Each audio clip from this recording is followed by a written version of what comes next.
hard-hitting documentary series. It is, of course, time for Diorama.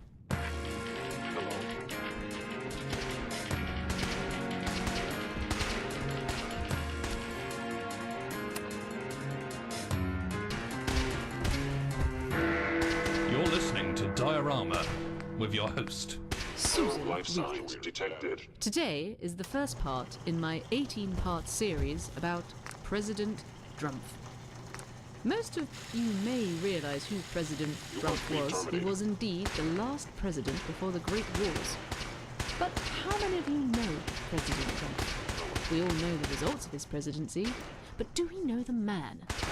As part of my hard-hitting diorama series, I'm going to investigate who Drumpf was, what was his motivations, and why did he hate Mexico quite so much. We will begin at the very beginning.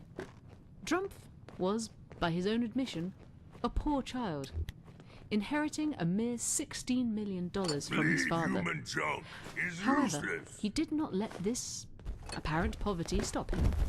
He, like his father before him, invested in buildings, seeing himself first and foremost as a builder.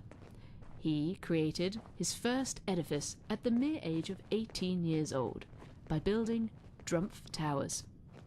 Drumpf Towers was 70 floors high, luxurious, ostentatious, state-of-the-art. However, it crumbled after only 2 weeks. Undeterred by this apparent failure, Drumpf moved on to his next project, Drumpf Towers 2.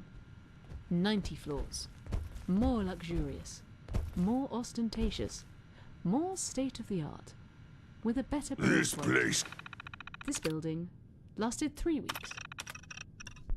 Once again, not deterred, Drumpf moved on to his possibly most ambitious project yet, Drumpf Towers 3.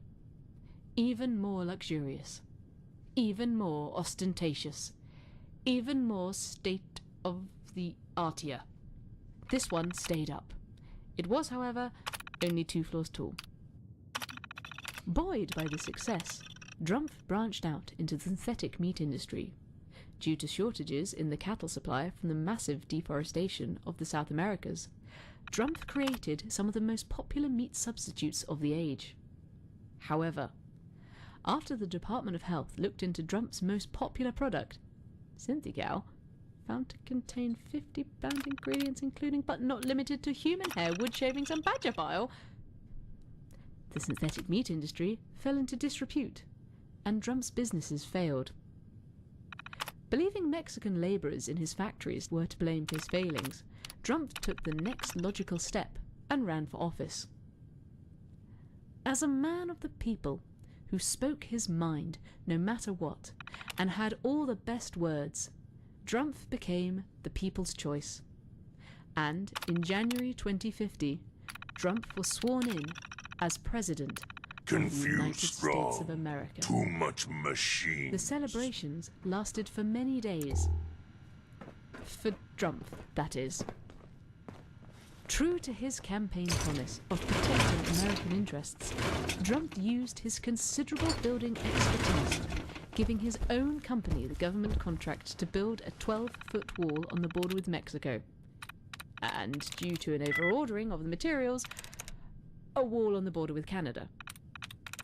Due to a misprint in the plans, the 12-foot wall became a 12-inch wall.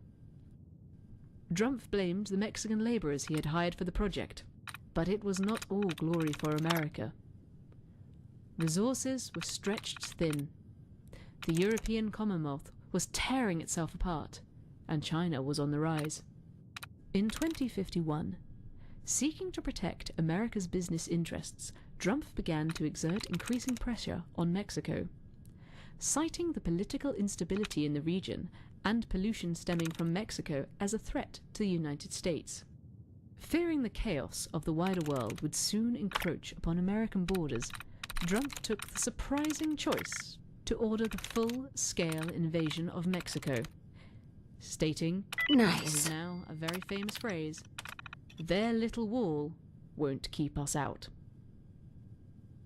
And that ends part 1 of 18 on my hard-hitting expose on President Drumpf, the last president.